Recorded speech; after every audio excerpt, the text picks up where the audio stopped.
Assalamualaikum warahmatullahi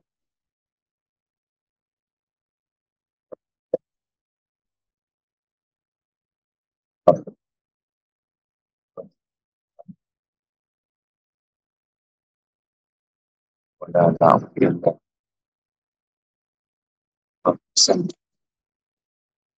Ada sedikit ada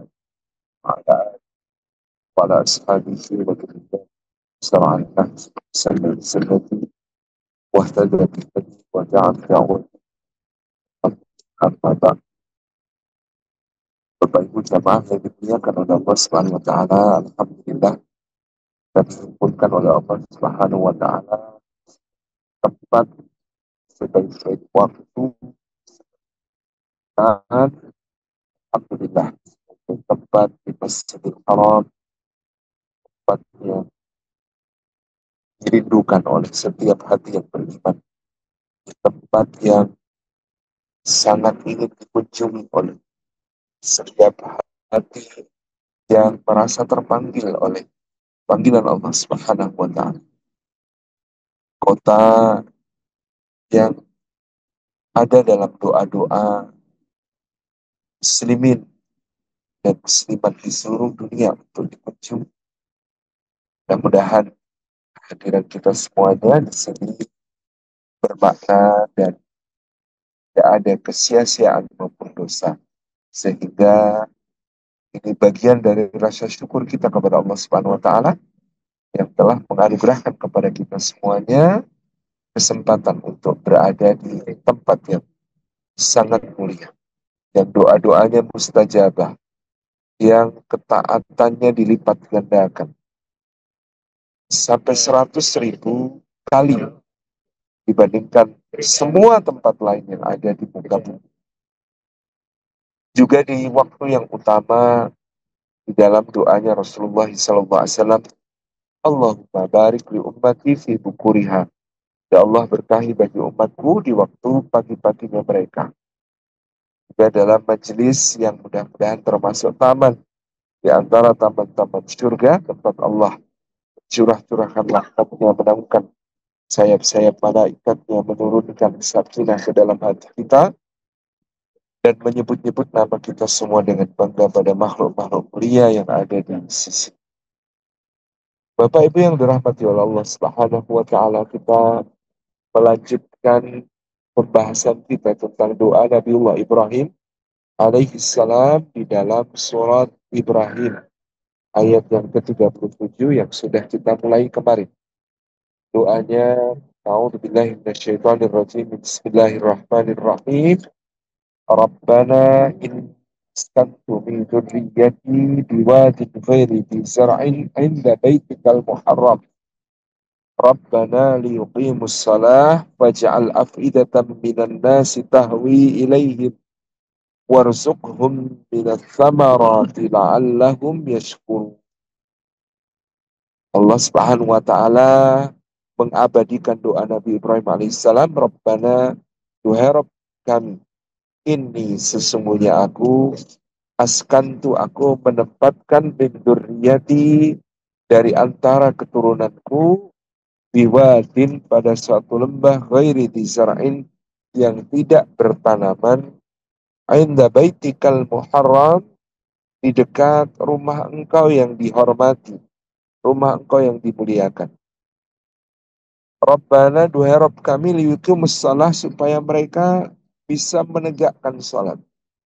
Waj'al, maka jadikanlah ya Allah, afidatan minan nas, hati, perasaan, pikiran sebagian manusia cenderung tahwi ilaihim, cenderung untuk cinta dan sayang kepada mereka, warzuqhum, dan anugerahkanlah kepada mereka minas samarati, rizki dari buah-buahan, la'allahum, mudah-mudahan mereka semua yashkuruna, bersyukur kepada Allah Subhanahu wa ta'ala.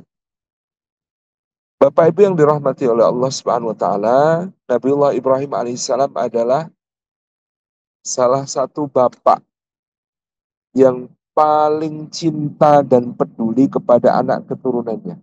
Sehingga ada banyak sekali doa-doa Nabiullah Ibrahim alaihissalam untuk keluarga dan keturunannya. Selain doa ini, ada doa yang lain, misalnya wajnubni wa baniya an na'budal asnam, ya Allah, dan jauhkanlah aku beserta keturunanku dari menyembah berhala. Ada satu doa lagi yang Masya Allah jadi salah satu bukti kemahabesaran Allah Subhanahu wa Ta'ala. Di mana Nabiullah Ibrahim pernah berdoa untuk kota Mekah ini. Rabbana wa ba'ats fihim rasulam minhum yatslu alaihim ayatika wa yu'allimuhumul kitab wal hikmata wa yuzakkihim innaka antal azizul hakim. Kata Nabiullah Ibrahim alaihissalam, Rabbana duhai Rabb kami, wab'ats dan bangkitkanlah, utuslah fihim di kalangan penduduk lembah Mekah ini rasulan seorang rasul pembawa risalah minhum dari kalangan mereka sendiri yatslu alaihim ayatika yang akan membacakan untuk mereka ayat-ayat engkau wa yu'allimuhumul kitab wal hikmah dan akan mengajarkan kepada mereka kitab Al-Quran dan hikmah wa yuzakkihim dan akan mensucikan mereka, tazkiyah mereka. Sesungguhnya engkau ya Allah maha perkasa lagi maha bijaksana. Ini adalah doanya Nabiullah Ibrahim alaihissalam mendoakan kota Mekah agar diutuskan seorang Rasul di dalamnya untuk membimbing penduduknya. Kita mungkin punya doa-doa kepada Allah yang belum dikabulkan. Tapi paling lama, seberapa lama doa itu belum dikabulkan, Bapak? Mungkin setahun, 2 tahun, 3 tahun. Apakah kita sudah kecewa lalu menyerah, lalu menghentikan doa itu? Jangan Bapak Ibu. Tidak ada yang kecewa dalam berdoa kepada Allah Subhanahu wa Ta'ala karena Dia Maha mendengar doa-doa. Tidak ada doa yang sia-sia di sisi Allah Subhanahu wa Ta'ala. Meskipun Allah yang lebih mengetahui kapan, di mana, dalam bentuk apa doa itu dijawab. Dan apa yang diberikan oleh Allah dari doa-doa pasti kadang lebih baik daripada apa harapan kita. Karena ada yang tidak pernah kita minta, tapi Allah tidak pernah alpa memberikannya. Maka pada yang kita minta, bersiaplah untuk menerima. Kita nggak pernah minta udara yang cukup untuk bernafas, kecuali lagi asmanya kambuh. Kita nggak pernah minta air yang cukup untuk minum, kecuali lagi benar-benar kehabisan keadaan. Kadang-kadang ada begitu banyak nikmat Allah Subhanahu wa Ta'ala yang diberikan dengan begitu sempurna kepada kita, tapi karena kita merasa terbiasa dengan itu, kita tidak peka untuk mensyukurinya. Nah, yang tidak kita minta saja kita diberi, apalagi yang kita minta pasti lebih baik daripada apa yang kita minta. Dan ini kita lihat dalam kisah Nabiullah Ibrahim alaihissalam. Jadi kalau kita tadi berpikir ada doa kita belum terkabul, berapa lama?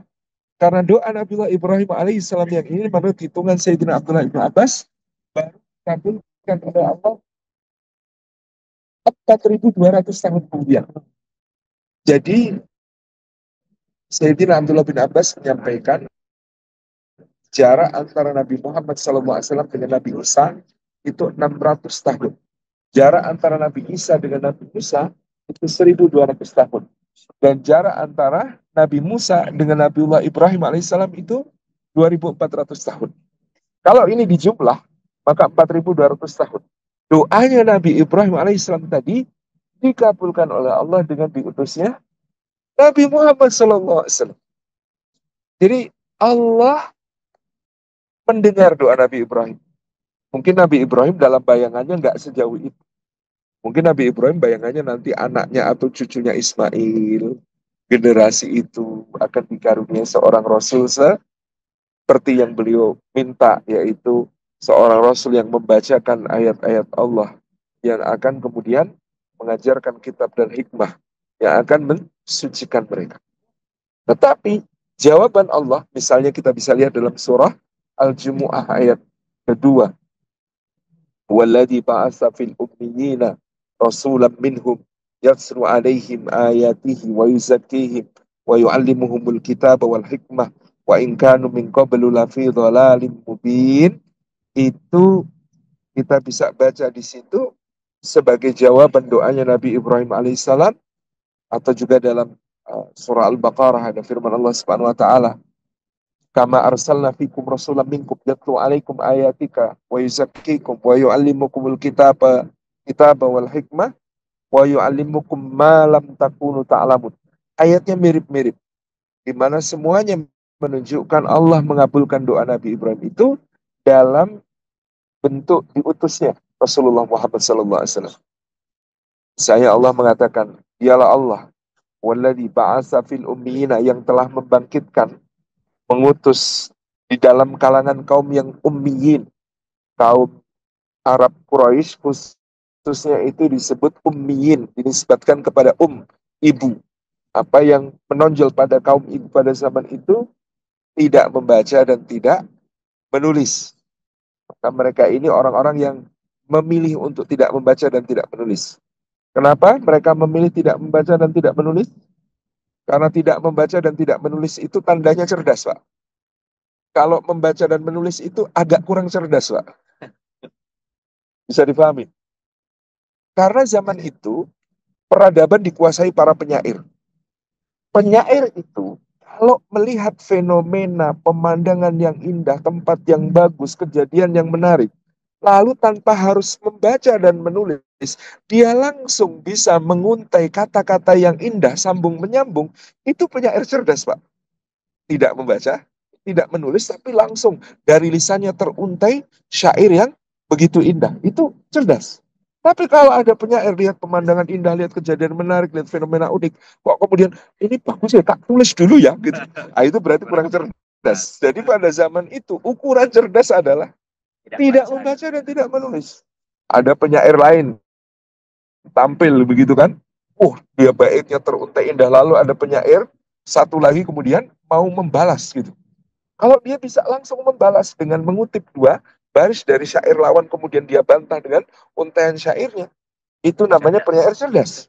Tapi kalau ada yang, wah ini bagus, ini mau saya bantah, tak tulis dulu, itu berarti kurang kurang cerdas. Jadi ukuran cerdas dan tidak cerdas masa itu berbeda dengan kita, gitu ya. Cerdas itu ketika kemudian ada kecerdasan bahasa yang sangat spontan, yang kemudian bisa teruntai dengan indah dari kalimat-kalimat syair. Jadi harap dipahami waktu itu kenapa orang Quraisy itu memilih tidak membaca dan tidak menulis, karena itu tanda kecerdasan. Itu prestis, bukan karena bodoh. Bukan karena bodoh, itu prestis.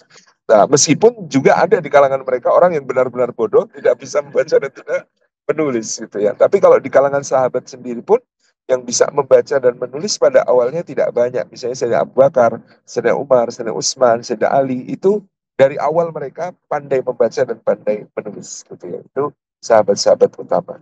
Adapun Nabi SAW dijadikan ummi oleh Allah sebagai bagian dari mukjizatnya Al-Quran. Karena itu Allah mengatakan, seandainya engkau pernah membaca dan menulis wahai Muhammad, niscaya menjadi ragulah orang-orang yang ragu. Karena mereka akan menuduh Rasulullah plagiat, contoh pernah baca, pernah belajar, pernah dapat kitab-kitab zaman dulu gitu ya. Itu akan menjadi hujah tentang membantah Quran.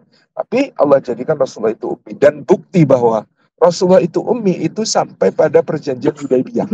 Ketika perjanjian Hudaybiyah itu ditulis gitu ya, Rasulullah mendikte kepada Sayyidina Ali bin Abi Thalib, Bismillahirrahmanirrahim. Sayyidina Ali sudah menulis Bismillahirrahmanirrahim. Kemudian Sahal atau Suhail bin Amr, wakilnya Quraisy, kan komplain, Pak. Kalau kami kenal Ar-Rahman Ar-Rahim, ya nggak apa-apa, tapi kami ini nggak kenal sama Ar-Rahman Ar-Rahim. Kok ya nulis itu kayak biasanya kita nulis aja. Bismika Allahumma. Nggak pakai ahya wa amud. Bismika Allahumma. Maka Rasulullah merintahkan Sayyidina Ali, wahai Ali, hapuslah Ar-Rahman dan Ar-Rahim, ganti dengan Bismika Allahumma. Sayyidina Ali nggak mau. Saya nggak mau ya Rasulullah. Sifat Allah tetap Ar-Rahman, sifat Allah tetap Ar-Rahim. Saya nggak mau hapus. Rasulullah minta ditunjukkan yang mana tulisan Ar-Rahman, yang mana tulisan Ar-Rahim untuk dihapus. Jadi beliau nggak tahu yang mana tulisan Ar-Rahman dan yang mana tulisan Ar-Rahim. Itu bukti beliau sampai akhir hayat dijadikan oleh Allah sebagai ummi. Kemudian kan tulislah. Ini perjanjian antara Muhammad Rasulullah dengan Suhail bin Amr wakil Quraisy. Kata Suhail bin Amr, loh, kalau saya ngakui sampean itu Rasulullah, saya nggak akan memerangi sampean. Maka tulislah seperti yang biasa kita tulis.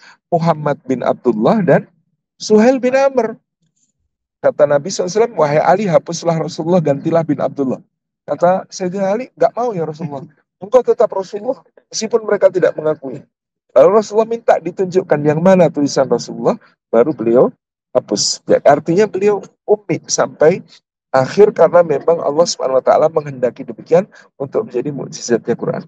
Bil ummiyina rasulam minhum, seorang rasul dari kalangan mereka, yatslu alaihim ayatihi, yang akan membacakan untuk mereka ayat-ayat mereka, wa yuzakkihim, dan akan mensucikan mereka, wa yu'allimuhumul kitab wal hikmah, dan mengajarkan kepada mereka kitab dan hikmah, wa in kanu min qablu lafi dhalalin mubin, sedangkan sebelum itu mereka benar-benar berada dalam kesesatan yang nyata. Ada urutan yang berbeda dengan doa Nabi Ibrahim. Apa itu Bapak Ibu? Kalau doanya Nabi Ibrahim, Rabbana wa ba'ats fihim rasulam minhum yatlu alaihim ayatika wa yu'allimuhumul kitaba wal hikmah wa yuzakkihim. Tetapi pengabulannya oleh Allah, yatlu alaihim ayatihi wa yuzakkihim wa yu'allimuhumul kitaba wal hikmah. Jadi tilawah, kalau Nabi Ibrahim itu doanya tilawah, taklim, tazkiyah. Allah mengabulkan dengan tilawah, tazkiyah, taklim.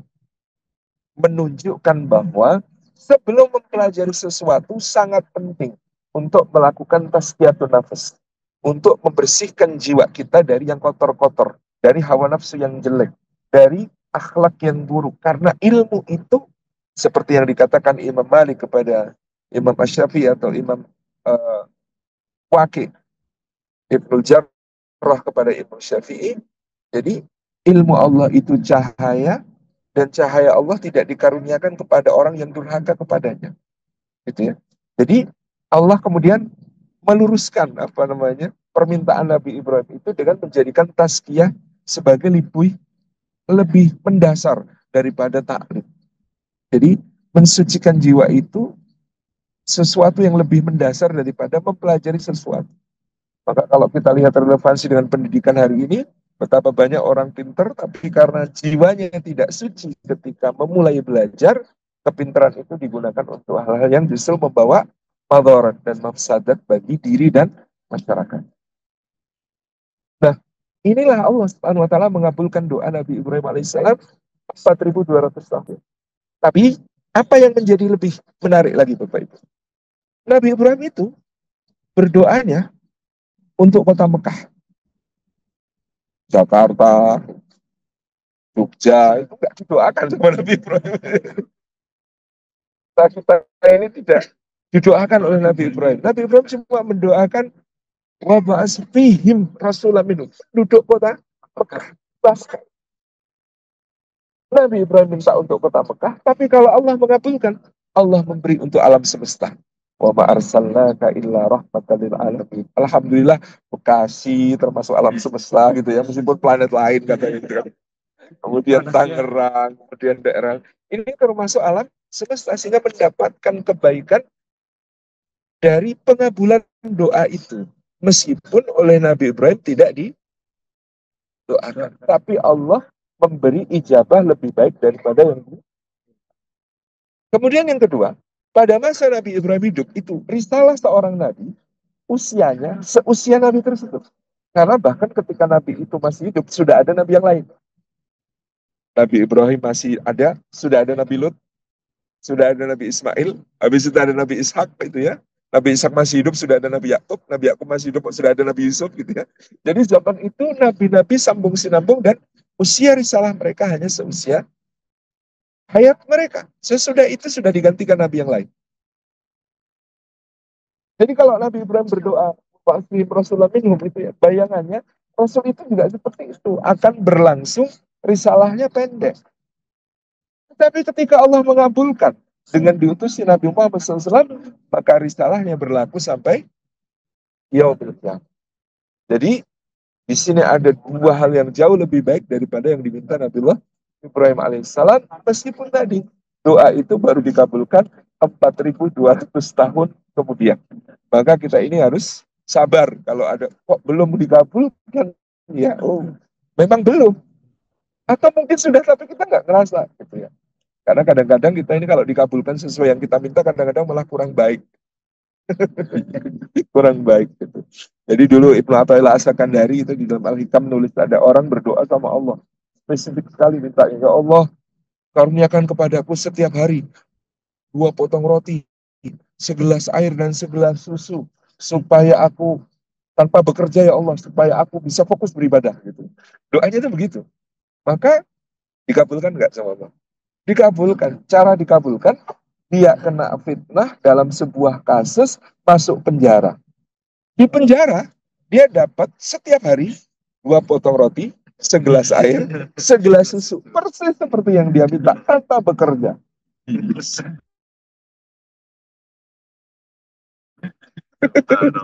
Jadi makanya kalau berdoa jadi begini, prinsip berdoa itu satu, kita itu boleh berdoa dengan bahasa apa saja, minta apa saja sama Allah.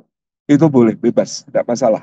Tapi yang kedua, prinsip yang kedua, doa yang jelas-jelas terbukti bebas efek samping yang kita tidak siap, itu adalah doa yang ada dalam Quran dan Sunnah. Gitu ya. Jadi gitu. Kadang-kadang ada orang nggak siap dengan doanya dikabulkan. Jadi ada dulu cerita juga jamaah itu. Jawa Sumba tuh berdoa, ya Allah, bersihkanlah hartaku dari segala haram. Pulang rumahnya kebakaran, mobilnya hilang. Dan dia ternyata dan itu ada bagian harta yang tidak bersih. Gitu. Nah, kadang-kadang makanya itu berdoanya itu yang diajarkan Rasulullah saja gitu ya. Allahumma barik lana. Gitu. Gitu. Jadi yang diajarkan itu yang maksud itu lebih aman dari efek samping gitu ya. Ya, jadi ini akan menjadi satu satu pelajaran kita. Dan tadi janganlah kalian tergesa-gesa dalam berdoa. Apa itu tergesa-gesa dalam berdoa ya Rasulullah? Tanya para sahabat. Tergesa-gesa dalam berdoa adalah dia baru berdoa kemudian sesudah itu dia berkata kenapa belum dikabulkan? Nah, gitu ya. Kenapa belum dikabulkan? Ini jadi penting dan Bapak Ibu rahmati Allah dari situ kita paham bahwa sebenarnya itu berdoa itu bukan memberitahu Allah apa hajat-hajat kita. Kan hakikatnya Allah tuh maha tahu apa hajat-hajat kita. Maka berdoa itu sebenarnya berbincang mesra dengan Allah agar Allah meridhoi apapun yang dianugerahkan kepada kita, ataupun apapun yang dia tahan belum diberikan sekarang, atau apapun yang kemudian diganti oleh Allah, atau apapun musibah yang kemudian dihindarkan oleh supaya kita diridhoi itu yang lebih indah begitu. Maka kata Ibnu Athaillah lagi, kita itu belum menjadi hamba sejati kalau lebih menyukai hasil dari doa daripada doa itu sendiri. Gambarannya itu kayak lebih seneng mana kalau ada kita, kekasih kita, dia eh, ngasih bunga terus pergi gitu. Mungkin kalau nggak suka bunga ya bagi hasil gitu ya. Tapi lalu kita ditinggal pergi. Atau kita diajak ngobrol seharian akrab-akraban mesra-mesra. Eh, kasih sejati pasti pilih yang diajak ngobrol. Kata Ibnu Athaillah, maka hamba sejati itu pasti lebih senang berdoanya daripada sekedar hasil dari doa. Karena itu akrab-akrab dengan Allah. Maka seorang ulama memberi nasihat, jangan pernah mengatakan, aku sudah sholat, kok aku belum kaya. Kamu sudah dianugerahi sholat. Yang sholat itu lebih lebih mahal daripada dunia seisi. Maka katakanlah, ya Allah, terima kasih aku sudah diberi sholat. Oh, saya sudah berdoa, kok belum dikabulkan? Jangan katakan begitu. Tapi katakanlah, aku sudah dianugerahi berdoa, dan berdoa itu mesra-mesraan sama Allah yang nggak bisa dinilai dengan apapun juga. Gitu. Jadi itu sikap yang memang kita perlu latihan ya sebagai orang mukmin untuk merasakan kenikmatan semacam itu, kenikmatan berdoa, kenikmatan apa namanya bermunajat kepada Allah yang lebih manis daripada dikabulkannya doa itu sendiri. Dan ini menjadi hakikat. Makanya Sayyidina Umar bin Khattab mengatakan, aku itu kalau sudah berdoa, aku nggak peduli kapan, di mana, seperti apa mau dikabulkan. Karena kalau aku sudah berdoa, berarti Allah sudah mengaruniakan kepadaku nikmat. Mengilhamkan kepadaku berdoa. Itu berarti di sana sudah ada nikmatnya, cuma belum turun. Aku diberi ilham untuk berdoa. Itu berarti sudah dikaruniai. Yang aku takut, kata Sayyidina Umar itu, kalau aku nggak mau berdoa. Kalau aku nggak mau berdoa, karena berarti Allah tidak suka bermesra-mesraan dengan. Makanya ada keterangan ya, dosa itu menghalangi rezeki. Dalam pengertian Imam Hasan Al-Basri, kita tahu rezeki yang paling besar itu munajat. Jadi ada orang ngomong sama Imam Hasan Al-Basri, Imam, katanya dosa menghalangi rezeki. Dulu saya itu pas toat gitu ya, itu ya seret itu apa, oh, jarang dapat tender gitu kan. Terus apa namanya, laba ya mepet gitu. Nah sekarang ini saya ini nggak taat-taat amat gitu. Malah sering dosa juga. Bahwa kok sekarang malah mengalir deras. Saya tender dapat banyak gitu ya. Oh, apa namanya, marginnya tambah gede gitu kan. Imam Hasan Al Basri itu pertanyaannya sederhana. Pertanyaannya adalah, tadi malam kamu yang mulai atau tidak? Kaget orang itu. Tuh, enggak. Emangnya kenapa? Kalau dunia ini bernilai melebihi sayap nyamuk di sisi Allah, itu orang yang kafir semuanya dimatikan sekarang, nggak dikasih rezeki sama Allah. Enggak, dunia itu di mata Allah nggak ada nilainya. Bahkan nggak nggak ada nilai sekedar selai sayap nyamuk kok. Makanya meskipun kamu bermaksiat tetap dikasih. Cuma ada yang diputus dari kamu. Apa yang diputus? Kemesraan. Allah nggak bangunin kamu untuk mesra-mesraan dengan kamu di malam hari, berarti Allah nggak sayang sama kamu. Kalau Allah nggak bangunin kamu untuk mesra-mesraan sama dia di malam hari, berarti ada yang hilang dari kamu. Itu rezeki yang jauh lebih besar daripada sekedar margin, keuntungan, profit, macam-macam. Jadi ini pemahaman kita yang selalu harus kita segarkan ya, tentang betapa Allah SWT itu menganugerahkan. Makanya Bapak Ibu ya diberi anugerah untuk bisa umrah, diberi anugerah untuk bisa salat di Masjidil Haram, diberi anugerah untuk bisa masuk ke Raudhah, diberi anugerah untuk berdoa di Multazam, diberi anugerah untuk kemudian bisa tawaf, bisa sa'i, di sini bisa, Masya Allah, mesra-mesraan dengan Allah sebegitu banyak, sebetulnya. Itu ya, ini bukan karena saya owner travel ya, tapi dibandingkan harta yang kita lepas, wong harta itu juga dari Allah gitu ya. Dibandingkan harta yang kita lepas untuk mendapatkan kenikmatan ini, Masya Allah, kita sangat worth it melepas harta untuk hal-hal semacam ini. Jadi ini anugerah yang sangat mahal ya, bisa bermesra. Makanya Nabi Ibrahim itu disebut sebagai Khalilur Rahman, kekasihnya Allah Subhanahu wa taala, itu karena salah satunya, selain ujian-ujian cinta beliau yang luar biasa ya. Jadi karena memang kita itu akan diuji pada titik yang paling kita junjung tinggi di hati kita. Kita itu akan diuji paling berat dalam apa yang paling dijunjung tinggi hati kita. Makanya Nabi Muhammad SAW itu yang paling junjung tinggi oleh hati beliau, kejujuran. Beliau itu paling menjunjung tinggi kejujuran. Maka ujian terberat beliau adalah, bayangkan 40 tahun digelari Al-Amin, 40 tahun semua orang percaya, 40 tahun semua orang yakin pada kata beliau. 40 tahun beliau itu semua orang nggak ada yang meragukan. 40 tahun. Ujian terberatnya adalah menyampaikan wahyu, lalu orang bilang kami nggak mau percaya sama engkau ya Muhammad. Makanya sampai dalam Quran disebut, wala'allaka bakhun nafsaka alla yakunu mu'min. Hampir-hampir kamu membinasakan diri Muhammad karena mereka tidak mau percaya kepada apa yang kau katakan. Bayangkan 40 tahun dipercaya, tiba-tiba semua orang menolak untuk percaya. Gitu. Itu kan ujian berat. Sayyidah Maryam yang paling dijunjung tinggi, kesucian.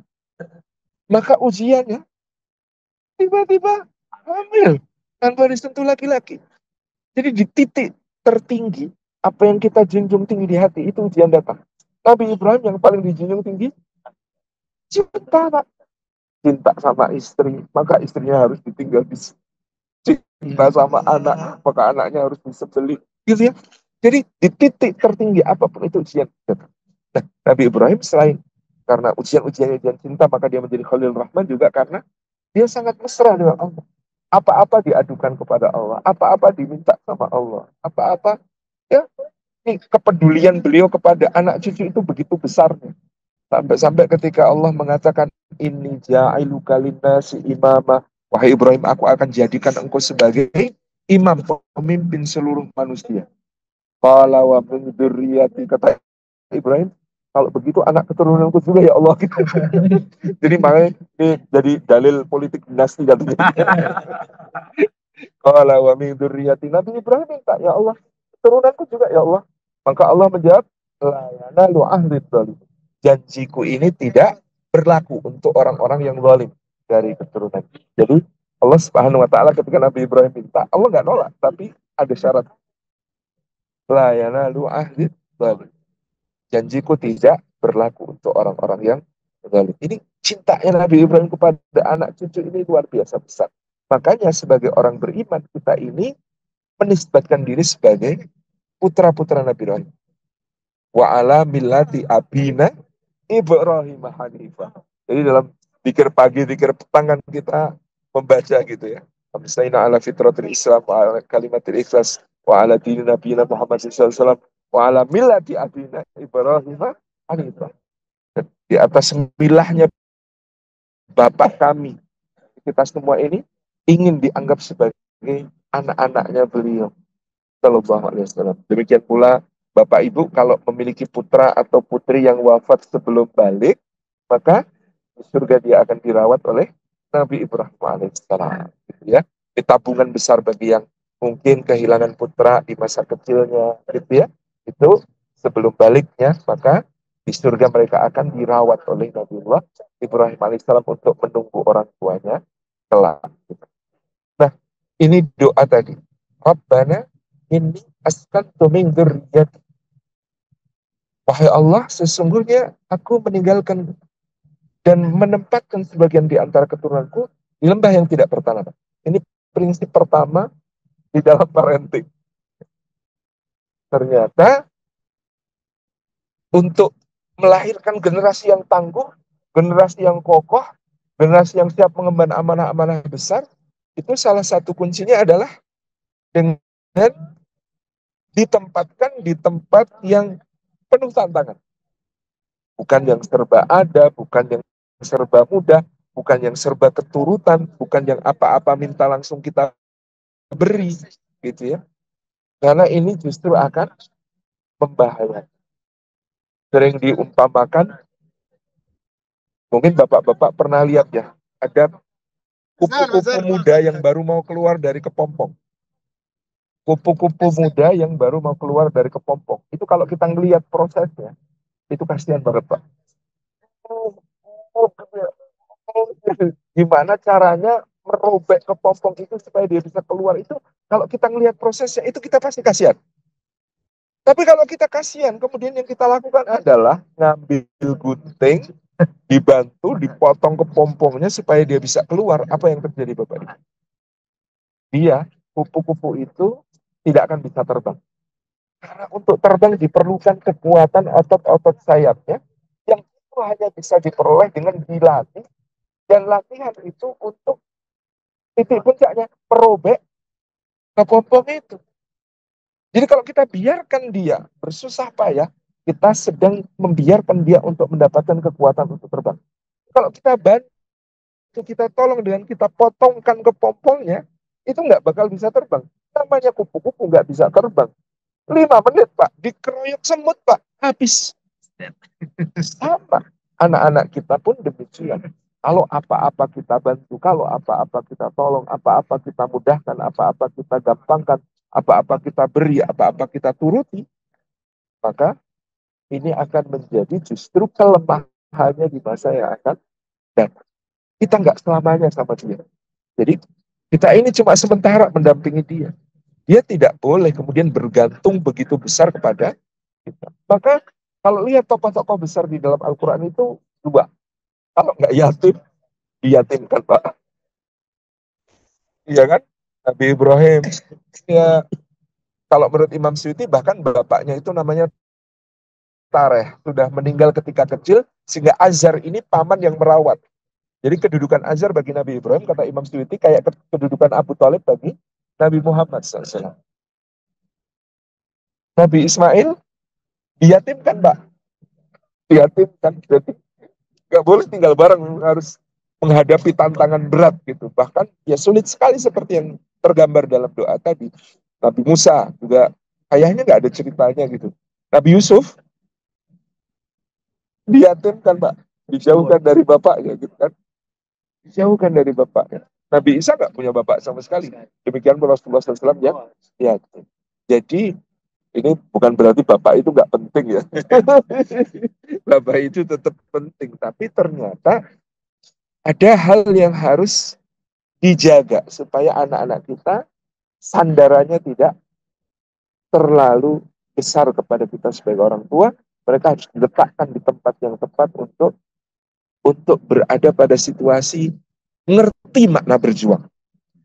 Maka saya biasanya menganjurkan para orang tua itu untuk mengenalkan kata berjuang kepada anak itu sejak kecil. Jadi kalau ditanya, ayah mau kemana? Mau cari duit buat kamu. Emang yang buat dia berapa, Pak? Lebih baik kita jawab begini, Pak. Ayah mau kemana? Berjuang, nak. Berjuang itu apa? Oh, kalau ayah berjuangnya pergi ke tempat kerja, bekerja dengan baik, berusaha jujur, tidak korupsi, supaya dapat rezeki yang halal, dibawa pulang untuk memenuhi nafkah kita supaya berkah. Aku berjuang juga nggak, ayah? Kamu berjuang, berjuang di rumah untuk tidak nakal, untuk jadi kakak yang baik buat adik-adik, untuk bantu bunda, untuk jadi kita mengenalkan kata berjuang itu sejak kecil.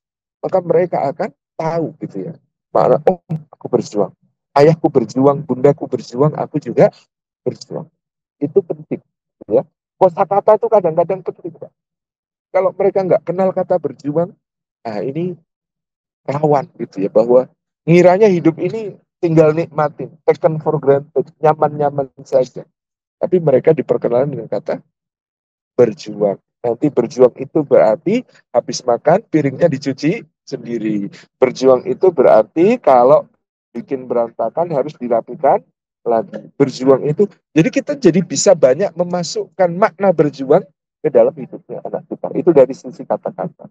Yang berikutnya memang ini juga penting. Bagaimana kemudian anak-anak kita berada dalam situasi itu. Makanya sekarang tuh saya agak bingung nyarikan pondok untuk anak saya. Karena baru mau masukin pondok yang ditawarkan pesantren sudah, insya Allah Pak, ini kamarnya ranjangnya bertingkat bagus dan ber-AC Pak. Ini Pak, insya Allah cucinya laundry. Ini Pak, insya Allah cateringnya 4 sehat 5 sempurna. Jadi beda ya, Dek. Zaman saya dulu mondok, saya itu dulu mondok eh, alasnya tikar, bantalnya itu dari persediaan beras sendiri, masak sendiri sama teman-teman, nyuci juga sendiri. Bahkan saya di pondok yang mondok iya, sekolah umum iya, double bebannya gitu ya. Saya membayangkan, anak saya kok sekarang suruh fokus cuma ngapalin, ngapalin, ngapalin ini.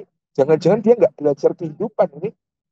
Khawatir juga gitu. Makanya ya sekarang itu yang kita pentingkan pertama ketika memilih sekolah, memilih pesantren untuk anak kita, jangan memandang terlebih dahulu soal fasilitas, tapi soal integritas gurunya dan bagaimana mereka mengajarkan ilmu itu kepada anak kita. Itu jauh lebih penting daripada fasilitas itu.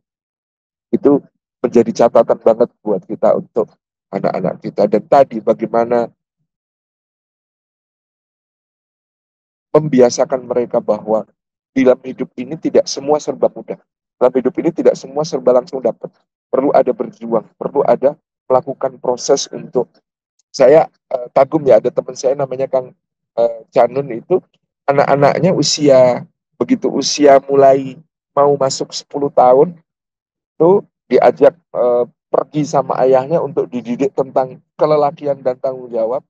Nanti habis itu dia anak-anaknya itu sudah dididik mereka listrik untuk gadget mereka, laptop mereka bayar sendiri, gitu ya. Terus apa? Gimana mereka bekerja gitu, lucu. Jadi dia kan ayahnya punya kantor depan rumah gitu. Jadi kalau siang itu anak-anak itu nawarin, om siapa yang mau dimasakin telur, om mana coba. Jadi karyawan ayahnya diobyekin gitu. Tapi itu mereka pakai buat bayar air, bayar listrik sesuai dengan kebutuhan kamar mereka sendiri gitu. Jadi apa namanya, tanggung jawab ini yang kita sering di Indonesia itu agak telat mengenalkan tanggung jawab kepada anak-anak kita gitu. Padahal taklif, yang namanya taklif itu ya kalau dikatakan ya anak umur 0 sampai 2 tahun namanya bayi, 2 sampai 7 tahun namanya bocah gitu ya. 7 sampai 10 itu waktunya belajar ibadah, 10 sampai balik biasanya 15 itu waktunya belajar menjadi khalifah. Jadi harus ada tanggung jawab kan, nanti diksinya beda Pak. Kalau 7 kan Rasulullah mengatakan perintahkan anak untuk sholat 7 tahun gitu ya. Kalau 10 tahun belum sholat dia dipukul dengan pukulan yang tidak menyakiti dan tidak mempermalukan gitu kan. Itu 7 sampai 10 memang pendisiplinan ibadahnya. Jadi istilahnya katanya kalau ngasih uang saku di umur 7 sampai 10 tahun. Nah, ini 10.000 ya. 2.000 buat ini, 5.000 buat ini, 3.000 buat ini gitu. Tapi kalau sudah umur 10 tahun, itu untuk ngasih dia uang saku, dia harus bikin proposal di awal bulan, Pak. Mengajukan anggarannya apa aja gitu kan. Terus ya nanti baru di akhir bulan dia juga melaporkan pemakaiannya gitu. Itu akan lebih melatih tanggung jawabnya gitu ya. Dia mulai bertanggung jawab atas kamarnya sendiri ya, atas alat-alatnya, barang-barang pribadi dia sudah diberi hak untuk mengelola sendiri dan lain sebagainya. Ya, termasuk budget itu dia mengelola sendiri. Kalau dulu sih pendidikan itu mudah karena simple, tapi sekarang kan sulit ya. Zaman dulu anak umur 10 tahun di desa-desa itu dibelikan kambing sepasang, Pak. Saya masih ngalami ya, bapak saya itu beliin saya kambing sepasang di umur 10 tahun. Ini tanggung jawab kamu, ayo dirawat gitu. Jadi itu melatih bener tanggung jawab gitu ya. Sesuatu yang kemudian kita merasa memiliki, merasa apa namanya harus bertanggung jawab, jangan sampai kelaparan, jangan sampai apa gitu kan. Itu kan makanya kenapa nabi-nabi itu dididik oleh Allah dengan dijadikan gembala karena itu bagian dari pendidikan yang istimewa.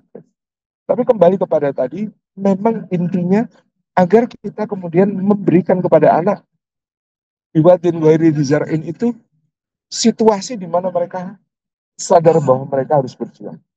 Bahwa hidup ini perjuangan. Hidup ini ada sesuatu yang harus diperjuangkan. Itu yang penting. Makanya kalau saya kena belajar sejarah dinasti Mataram, hampir semua raja yang sukses itu yang tumbuhnya tidak di dalam istana. Jadi kayak Sultan Agung itu tumbuhnya di luar istana, baru kemudian setelah umur 20 dipanggil untuk naik tahta gitu kan. Kemudian Hamengkubuwono I, pendiri Kesultanan Yogyakarta itu juga tumbuh di luar istana. Kemudian Diponegoro lebih-lebih itu juga tumbuh di luar istana. Hamengkubuwono IX itu oleh ayahnya itu sejak umur 4 tahun sudah dititipkan di keluarga Belanda ke kos. Umur 4 tahun. Gitu. Karena HB8 itu pernah kuliah di Eropa, pernah kuliah di Belanda, dia merasa kalau saya kuliah di Belanda ini, saya mencoba mengikuti cara berpikir mereka telat. Karena saya baru belajar setelah tua. Saya tidak bisa mengimbangi cara berpikir mereka. Anak-anak saya nggak boleh begitu. Anak-anak saya nanti harus bisa membaca cara berpikir mereka untuk bisa mengalahkan mereka. Nah, itu visinya Hamengkubuwono VIII. Makanya anak-anaknya semuanya di usia 4-5 tahun itu dengan teganya itu dikeluarkan dari istana, titipkan keluarga Belanda. Dan biasanya dititipkan keluarga guru. Biar belajar, learning culture-nya tumbuh. Jadi senang membaca, senang belajar, senang diskusi. Itu tumbuh. Bahasa Belandanya juga bagus. Makanya Hamengkubuwono IX itu kayak benar-benar dipersiapkan ayahnya untuk menjadi sultan yang bersiap untuk kemerdekaan gitu ya. Jadi menghadapi Belanda dengan begitu luar biasa apa namanya. Jadi Kolonel Van Langen yang memimpin agresi ke Jogja itu sampai mengatakan aku berhadapan dengan seorang sultan yang lebih fasih berbahasa Belanda dari semua orang Belanda yang aku kenal gitu kan. Dan dia sangat sulit untuk kemudian dikontrol karena memang dia cara berpikirnya 3-4 langkah lebih maju dari pemimpin republik yang lain. Jadi itu gambaran tentang kita kadang tega itu penting gitu ya, tega kepada anak, melepas anak untuk mau fight, mau berjuang. Nah, cuman kan kadang ada yang bertanya, wah gimana Ustadz kalau anak anak saya biasanya mulai mondok itu setelah lulus SD gitu. Kangen, rindu. Nah ini justru ada apa namanya eh, ijazah dari eh, temennya Yangti ya, teman mondoknya Yangti yang sudah kayak saudara namanya Bunyai Sintok Nabila Asrori Al-Hafidhah. Jadi setiap kali kangen sama anak di pondok atau merantau atau apa, itu jangan ngelamun, jangan kepikiran dan kebayang yang aneh-aneh. Begitu kangen langsung baca doa ini. Rabbana inni askantu min dzurriyyati biwadin ghairi dzi zar'in 'inda baitikal muharram. Rabbana liqimus shalah waj'al afidatan minal tahwi ilaihim warzuqhum minas thamarati la'allahum yashkurun. Ini doa yang penting kalau dibaca, kalau anaknya mondok biar ketika orang tua gelisah itu anak di pondok juga jadi gelisah gitu ya. Tapi kalau didoakan insya Allah menguatkan. Didoakan insya Allah. Jadi biwadin ghairi dzi zar'in itu. Yang kedua, prinsip pendidikannya adalah inda baitikal muharram. Di dekat rumah engkau yang mulia. Artinya, selain prihatin, selain hidup untuk berjuang, anak-anak kita juga harus didekatkan pada suasana ketaatan. Inda baitikal muharram. Di dekat rumah engkau yang mulia. Makanya dulu kan ada ucapan orang Arab begini. Aljar qobladar wasadid qoblas safar. Carilah tetangga sebelum memilih rumah dan carilah teman sebelum memilih rute gitu ya. Jadi ada yang lebih penting daripada kemana, yaitu bersama siapa. Ada yang lebih penting daripada tinggal di mana, yaitu tetangganya kayak apa. Karena mereka akan ikut mendidik anak-anak kita. Karena mereka akan ikut mewarnai. Karena mereka akan ikut memberikan nilai-nilai. Makanya dulu ketika sebelum nikah istikharah, meskipun saya sudah tinggal di beberapa tempat termasuk di Jogokaryan itu sejak tahun 2000.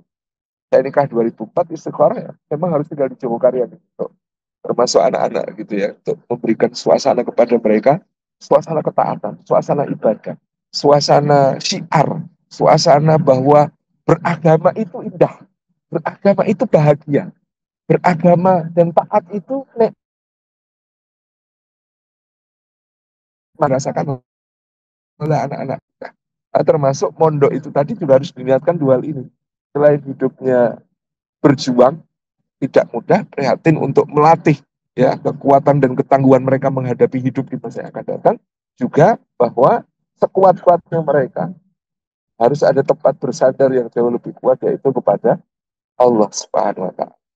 Makanya disinilah Nabiullah Ibrahim alaihissalam meninggalkan Ismail dan ibundanya.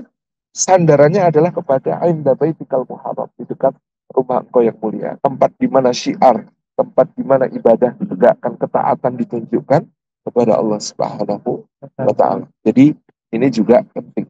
Maka kalau dulu suasananya seperti apa, ya pengasuh pesantren muslimnya, ibadah mereka seterjaga apa, itu juga penting untuk kita lihat.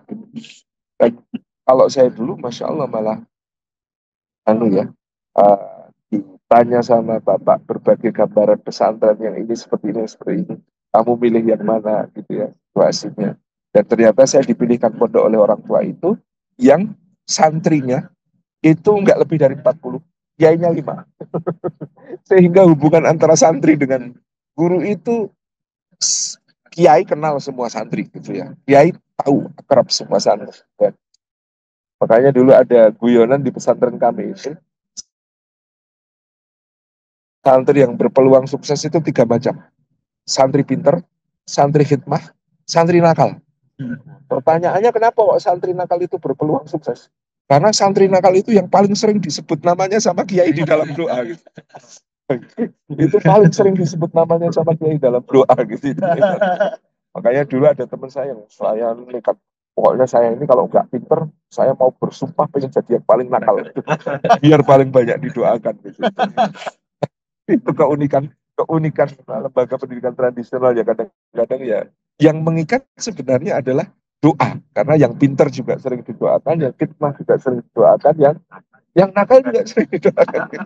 Itu kan doanya kiai itu yang tidak bisa apa namanya tertolak gitu ya, dari menjadi kebaikan bagi santri-santri. Kayak saya dulu cerita, saya itu alhamdulillah sampai di titik ini saya mengatakan saya tidak lepas dari doa guru saya. Itu ada peristiwa begini di pondok itu. Malam-malam, saya ingat itu setengah 10. Tahunnya sekitar tahun 1998. Wong pas krisis, saya ingat tahun 98. Allah yarham Haji Muktamid Khalil itu manggil saya malam-malam. Jadi biasanya kamar saya kebetulan dekat rumah Kiai gitu. Dipanggil Salim, masuk ke gitu. Dulu masih panggilannya Arif, masuk ke. Lalu Pak Kiai biasanya kalau malam gitu kok dipanggil itu eh, disuruh nemenin nonton Liga Italia sambil mijitin gitu. Bahkan waktu itu masih ramainya Liga Italia, Sampdoria gitu ya. Apa namanya, Juventus, AC Milan, oh, masih rame-ramenya Liga Italia. Beliau belum makan. Nah, keluarganya sudah pada tidur, nggak ada yang nemenin makan. Aku makan masak sendiri, temenin sini, suruh temenin makan. Terus mengambil nasi itu saya diambilkan ke piring, beliau ngambil nasi ke piring, terus ada piring lauk itu disodorkan. Ayo, Salim ambil dulu lauknya. Gitu kan. Nah, di piring lauk itu kayak semur ya Pak ya. Kuahnya kental, coklat kehitaman gitu kan, ada potongan kecil, ada potongan besar. Saya ingat betul. Karena disuruh ngambil duluan, saya itu niatnya taklim sama guru, mengutamakan guru. Nah, saya ngambil yang kecil, itu kan. Saya ambil yang kecil, saya masukkan ke piring saya, terus Pak Kiai kan dapat yang besar gitu. Setelah disuruh mulai makan, baru saya sadar, Pak Kiai itu ngambil yang besar tadi itu, ternyata yang kecil itu daging sapi, yang besar itu terong, Pak. Itu saya pucet, saya, ya Allah keliru, keliru, ya Allah salah ambil, ya Allah, gitu. Masa saya pakai daging, Pak Kiai pakai terong. Terus saya Pak Kiai tahu gitu ya, kalau saya gelisah itu, terus beliau mengatakan begini, ampuh temen ya, mangan kok pakai daging, kayaknya besok bakal keliling dunia apa ya, kayak bule. Dan tahun 2015 bulan Februari, saya pertama kali menginjakkan kaki di San Francisco, Amerika Serikat, dan itu benua kelima yang saya datangi. Saya nangis ikut doa. Sesederhana itu, salah ambil lauk, niatnya taklim dapat doa, dan doanya guru itu kalau pas ridho, masya Allah, luar biasa. Makanya ini penting ya, membuat murid apa anak-anak kita itu juga bukan hanya disayangi oleh kita, tapi juga disayangi oleh kita. Jadi hal yang penting bagi kita. Saya itu termasuk yang sering menganjurkan, ada sifatnya musallin itu adalah orang-orang yang mengetahui bahwa dalam hartanya itu ada hak maklum lisa wal mahrum. Ada hak yang diketahui yang diperuntukkan untuk orang yang meminta maupun orang yang menjaga kehormatan sehingga tidak minta-minta. Saya kadang menganjurkan, meskipun kadang-kadang ada sekolah yang punya kode etik, gurunya tidak boleh menerima dari orang tua murid, itu ada sekolah yang punya kode etik gitu. Tapi bagi saya melihat kondisi misalnya guru-guru SD, guru-guru TK, kadang-kadang meskipun kita bayarnya mahal itu banyak dipakai untuk bangun sama sekolah gitu ya, gurunya itu gajinya juga tidak besar. Nah, kadang-kadang kita sebagai orang tua ini mahrum menurut saya. Orang-orang yang sebenarnya berhak untuk mendapatkan sesuatu, tetapi dia menjaga diri tidak meminta-minta, itu bagian dari mungkin kita perlu alokasikan untuk beliau itu sebagai bukan agar anak kita mendapatkan apa namanya eh, lebih daripada yang lain, bukan, tapi kita mungkin ngajak orang tua yang lain bareng-bareng untuk misalnya ngasih gitu ya, sebagai apresiasi kepada beliau itu penting. Apalagi guru ngaji yang di kampung-kampung ya, kadang-kadang kita tidak memperhatikan mereka itu ternyata honornya kecil sekali dan lain sebagainya, itu kayaknya menjadi perlu perhatian. Jadi prinsip yang kedua, inda baitikal haram, didekatkan ada satu rumah Allah, artinya didekatkan kepada suasana ketaatan, suasana beribadah.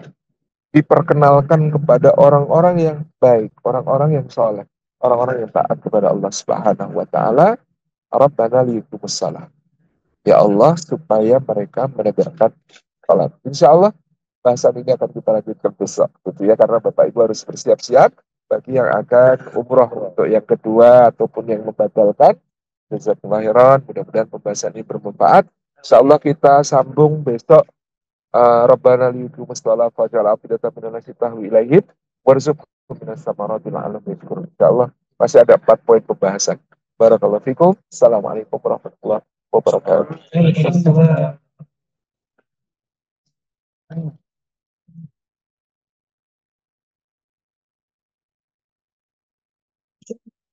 Yang punya